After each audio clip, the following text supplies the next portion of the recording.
Hi guys, in this video I'm going to show you how to save your TikTok video as a draft without posting the video itself. First thing you want to do, you want to launch the TikTok app.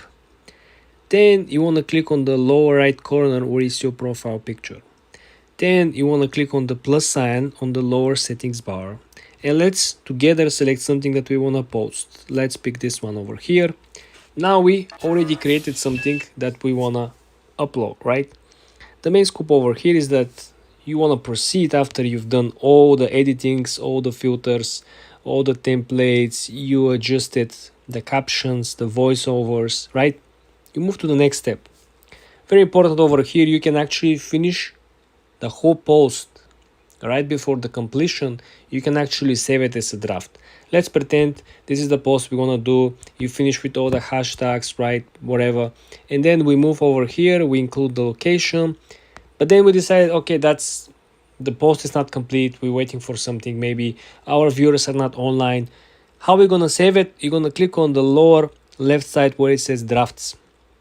When you actually save it as a draft, your post will appear. I can refresh my profile on TikTok. You can see that your post will appear as a number one. It will actually move, even pin post on your account as a reminder that next time when you are on your profile, you're going to see that you have this post as a draft, so you can actually proceed and publish the particular video or photo. Now the question probably is how you can actually post it and complete the process, right? You want to click on it. Then you want to click on it itself. You want to click on the select, and then you're going to click on the actual video, right? This is how you're going to go about it if you really want to delete the video. If you want to publish the video, you want to deselect, you want to cancel on top, you want to first click on the video. Then you click next, and then you click post. So very important. The main difference between both actions is that action number one, if you want to proceed and complete the process of publishing, first thing you want to click on the video itself. The other way, if you want to delete it, first you have to click select, then you have to select the video and then you hit delete. Please guys, pay very close attention to each and every step so you can get as many possible positive outcomes of your posting. Then when you're at your profile, I want you to hit the three straight lines on the top right. Then click on settings and privacy. When you're over here, I want you to scroll down and I want you to click on activity center over here. When you're at activity center, the first option of course is to see watch history. Boom. When you click on watch history, you're simply gonna find all the videos that you have watched or videos that appear on your feed. You know, every time when you launch the app, like I did a couple of seconds ago, there is a video playing. So for example, the first 3, 4, 5, 6 videos, I didn't watch them. They just were automatically launched when launched the app. Let me show you how to actually delete all of these guys. Go on the top right corner, click select, then go on the lower left corner and select all watch history, then click delete. Boom. This is how you delete your watch history. And essentially you could find any video you was looking for simply by scrolling to the history on the videos. Then on the top right corner, I want you to click on the three straight lines. Then I want you to click on settings and privacy.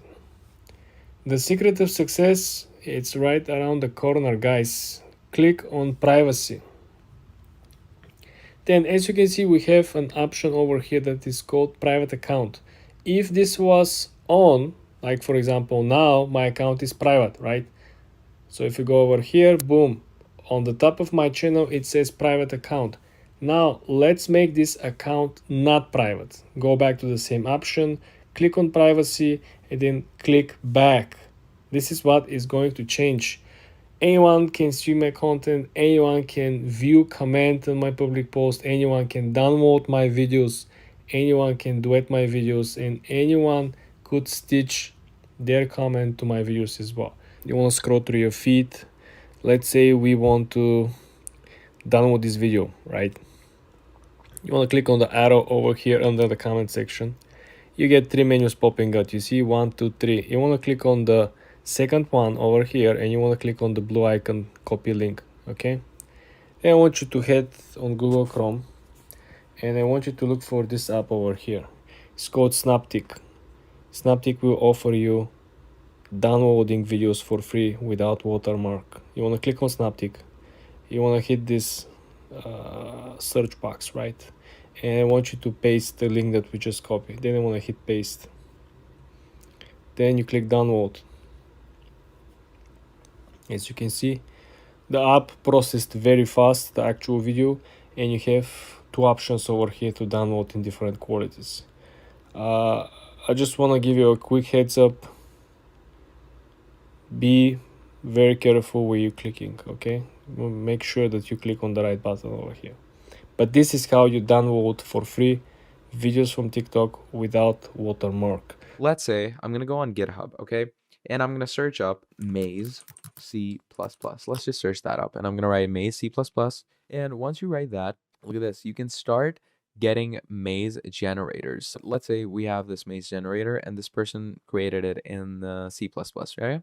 We're going to go in this. So it's a recursive backtracker maze generator.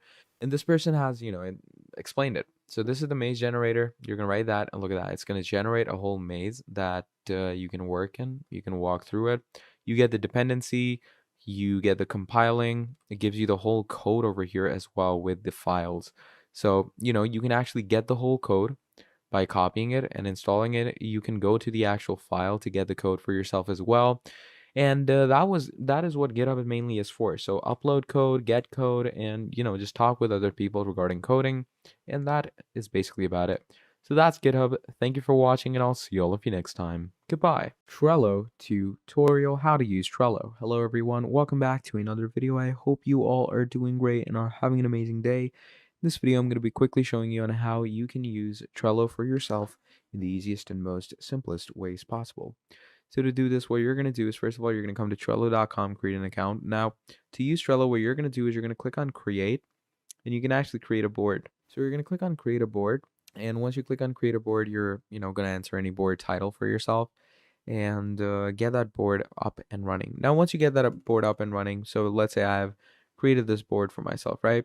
I'm going to go straight into this board. It's going to look somewhat like this, okay? Now, how do you add things in this? So to add components, first of all, you're going to click on list, and look at that. You can add lists for yourself.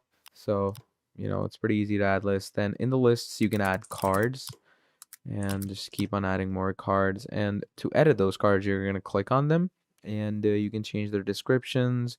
You can change their activity statuses, and you can change every other aspect of it, like members, labels, checklist, dates, attachment, cover, custom fields, dependency, estimation, and all these things.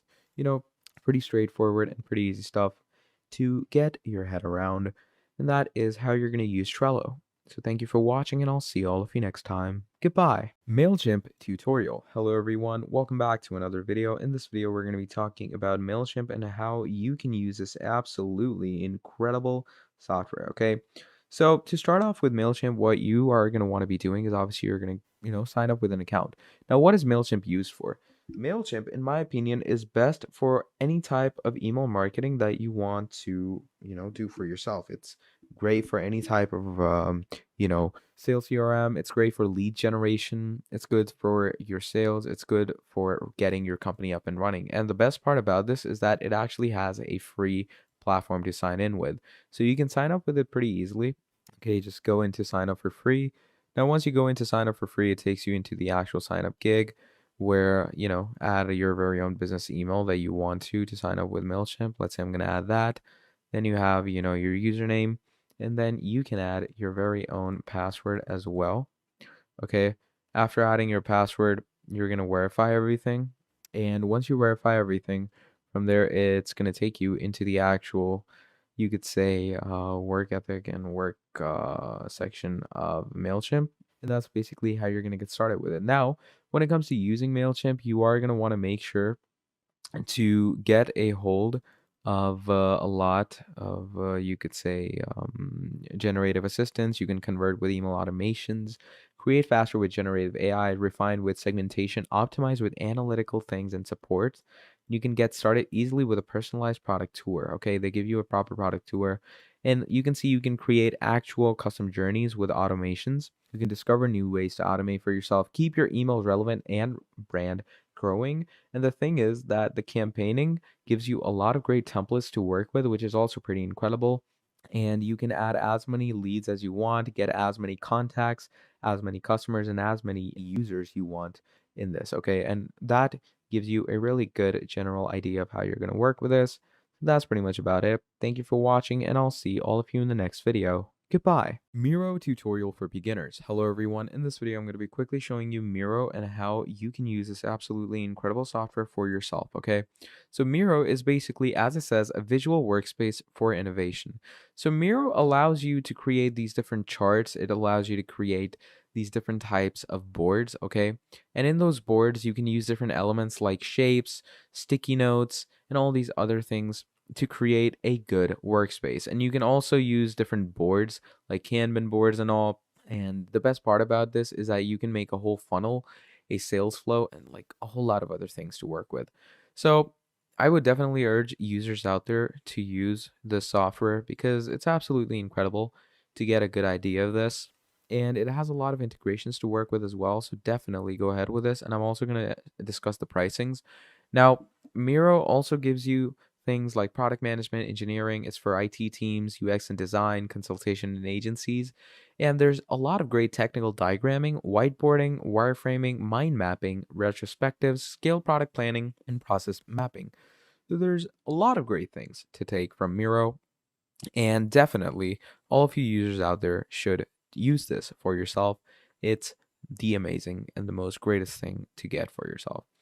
Then you have 4 plans for this as well. You have free, starter, business, enterprise. Okay, so the free plan is $0, starter plan is $8, business plan is $16, and enterprise plan is obviously the basic typical enterprise plan. Okay, and yeah, that's the general idea that you need to get when you're working with something like this. And that is basically your Miro.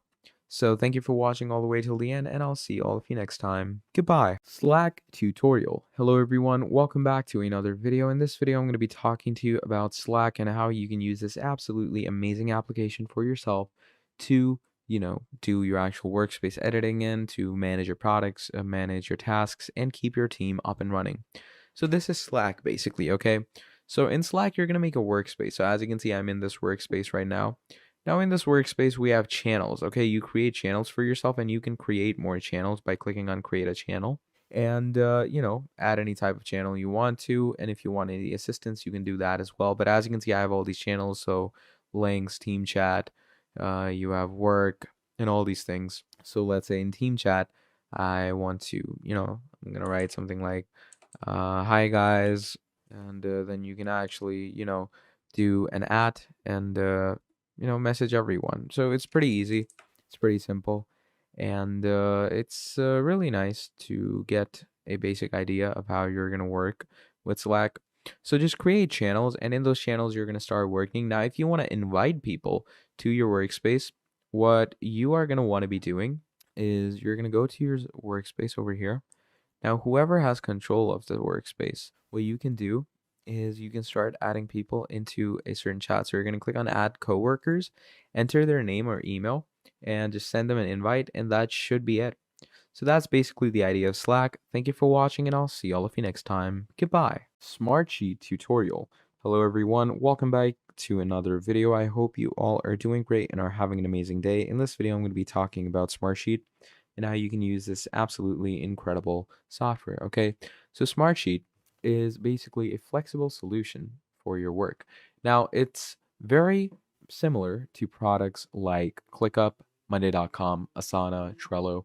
Now, the reason for that is that it's great for your work management, okay? It's a great management platform. It's great for task management, great for project management. Even if you want to, manage your personal life, it's good for that because it gives you things like automations, digital assets, resource, team collab, dashboards, portfolio, proofing, account, intelligent workflows, integration, no-code work apps, and a whole lot more. So it gives you a whole repertoire to work with. It gives you the whole, you could say working standard to get your head around, and it helps you a lot in working. So do make sure to get your head wrapped around this pretty well because it's an absolutely amazing software to use.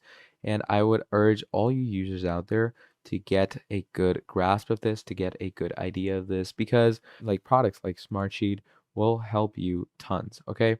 So that's pretty much the main idea about Smartsheet. Thank you for watching, and I'll see all of you next time. Goodbye. Wrike tutorial. Hello everyone. In this video, we're going to be quickly talking about Wrike and how you can use this platform for yourself. It's one platform to streamline all workflows for you, a single app for all departments. You can manage projects, organize work, integrate all your favorite tools, and collaborate and drive efficiency for yourself. So Wrike is your, team dashboard or team planning statement where you can actually mess around with different components of your work, okay? And you can actually use Wrike in different ways. So if you've used, stuff like Monday.com, or you've used Asana, or you've used ClickUp, then Wrike will also work greatly for you. And trust me, Wrike works great. It has automation, it has Gantt charts, project resource planning, and it has a great visualized dashboard where you can get tasks, processors, and a lot more. So you can see that you can get your analytics in this section as well. And these are all the organizations that use Wrike. So there's P&G, Sega, Lyft, Siemens, Pfizer, Ogilvy, T-Mobile. So you have a lot of features and brands using these. Then you can auto organize your intake, custom build for your teams, gain big pictures, visibility, customer success stories. You get Aerotech, Fitbit, Inspiration. All these people use it, and it has great reviews as well. So it's great to start off with it. It's great to use, and you can actually see why Wrike. So it has great marketing, professional services, PMO, creative design. Also has a great CMS. You get task management, workflow management, and the best thing, project management, where you can plan agile products. Now, planning projects for yourself is a different way to work as well, because you are going to want to make sure that the management works incredibly and the management works normally when you're actually getting the basic concept and basic idea of this, okay?